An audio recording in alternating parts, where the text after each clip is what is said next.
If your child can spend 3 hours building something on Minecraft but can't put one sock in the laundry basket, somebody has probably suggested that they're lazy. Perhaps not in those exact words. Maybe it was, oh, they could do it if they tried, or they only make an effort when it suits them, or the classic. And this is a classic. They need to learn that the real world won't bend around them. And if you're a parent watching your child avoid homework, forget the same thing every day, leave half finished jobs everywhere, and somehow find the energy for the thing they love, you might have wondered it yourself. Are they lazy? Am I making excuses for them? Should I be further? So let's just get this out the way first, okay? Lazy is a judgment. It tells us almost nothing about what is actually stopping a child from doing something. And it's also a very efficient way to make everybody cross while teaching precisely zero skills. What can look like laziness in a neurodivergent child is often a problem with executive functions. Executive functions are the mental skills that help us start, plan, remember, organize, manage time, shift attention, control impulses, and keep going. They're basically the project manager in your brain. And for some neurodivergent children, that project manager is occasionally brilliant, occasionally unavailable, and occasionally in the staff room having a biscuit while the rest of the brain is asking where everyone went. And that's why a child may genuinely want to complete a task and still not be able to begin it. And adults often focused on whether the child knows what to do. They know they need to get dressed. They know that their homework is due. They know their plate goes in the dishwasher. But knowing is only one part of the process, guys. This child has to stop what they're already doing, hold the new instruction in their working memory, work out where to begin, estimate how long it will take, cope with any discomfort or boredom, and then keep going until it's finished. Get ready for school, John, sounds like one instruction to us. But to a child with executive function challenges, it might secretly contain 18 jobs. Get up, find clothes, notice the clothes are inside out, remember deodorant, locate the toothbrush, tolerate the toothbrush, which can be hard for some kids, get distracted by something on the landing, forget why they went upstairs, return without socks, and discover that the water bottle has apparently vanished into another dimension. By the time a parent says, come on, we've been through this every morning, both nervous systems are ready to throw in the towel, you're ready to resign. Now, the problem is not necessarily that the child doesn't care. The task might be too large, too vague, too difficult to launch.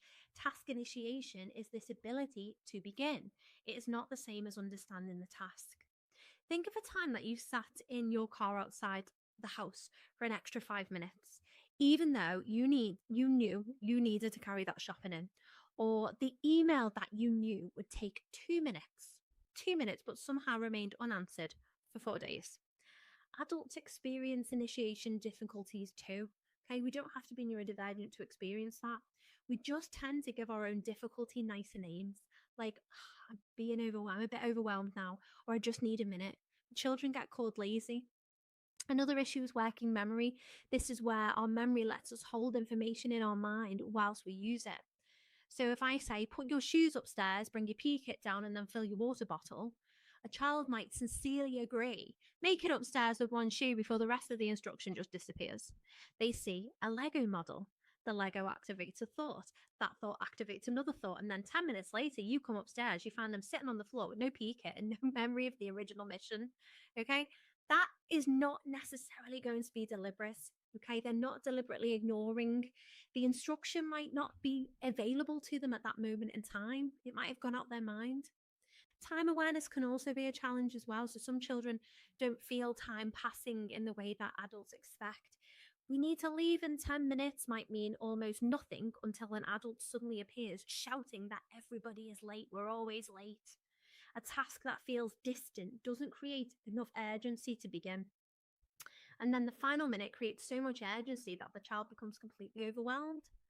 Parents can end up acting like a human alarm clock, the diary, the sat nav, and the increasingly irritated town crier. It's exhausting. And interest also matters as well. The fact that your child can focus on a preferred activity doesn't prove that they can apply that same focus to every task they choose. Interest, novelty, urgency, immediate feedback, they can all help an ADHD brain engage.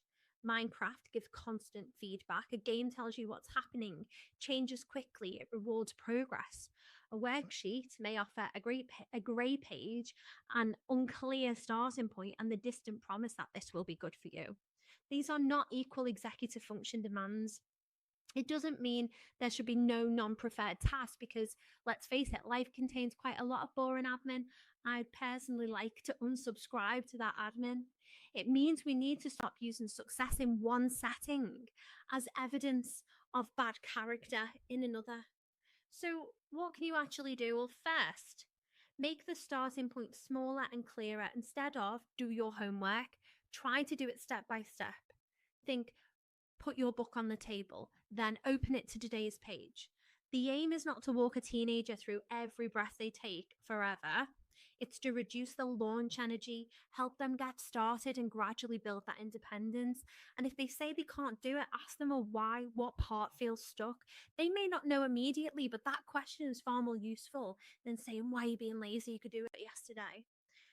Now, secondly, put the memory outside the brain. Use a short checklist. Use a photo of what a packed school bag looks like, a whiteboard by the door, or one instruction at a time. And visual support isn't babyish. Adults have visual support. We use calendars, we use alarms, sat nav, shopping lists all the time. Nobody confiscates my calendar to help me build my resilience. External support is a tool. Third, think about body doubling, which means being nearby when they start to complete something. You don't have to do it for them. You might sit at the table answering emails while they begin homework, or fold laundry while they pack their bag. Your presence can provide enough structure to help their brain engage. So you can say something like, I don't know, I'm going to stay here for a while you do the first 5 minutes. 5 minutes feels startable. They finish the entire thing, probably doesn't. Now, fourth, I always say regulate before you educate. If your child is already flooded, ashamed, expecting another battle, a lecture about responsibility, that is unlikely to improve executive function. Lower that emotional temperature. Speak less. Acknowledge the difficulty. You know it needs doing, and starting feels hard, so validate them. Okay. It's validation. It's not permission to avoid everything forever. Then offer the next manageable action: regulation, validation, education, in that order. Fifth, work out whether the demand is unclear, boring, overwhelming, or loaded on an emotional or sensory level. Homework might not just be homework, it might remind them of feeling stupid in class. Tidying a bedroom might involve making hundreds of decisions. Showering might include sensory discomfort with temperature, noise, wet hair, or transition. So if you identify the actual barrier, you can choose the support that fits.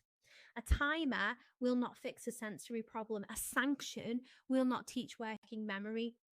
Repeating the instruction louder is still the same instruction. 6, notice and name the skill the child is building. Instead of saying, I'm going to praise the finished result. Well done, you did it.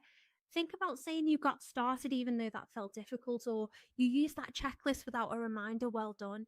We want the child to understand what helped so that they can use it again. Now, this is what I call skill building over sanctions.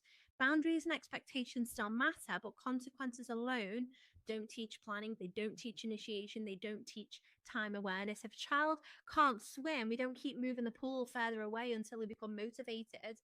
We teach the skill, we provide support, and we reduce it as their ability grows. So the next time the word lazy appears in your mind or somebody else's language, pause, look beneath the behavior, and ask whether the child is refusing or whether they're stuck.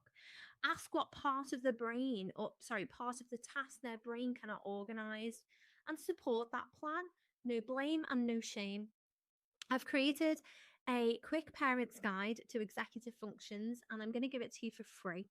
I'm usually charged for this, but this is to help you understand skills or a skills deficit and fill in where you might need support. So click it in the link below. If you're watching this as a reel or a short video, comment the word executive and I will send you the link. Save it, use it, share it with another parent who's been told that their child could do it only if they tried harder. Your child is not a moral failure because starting is hard.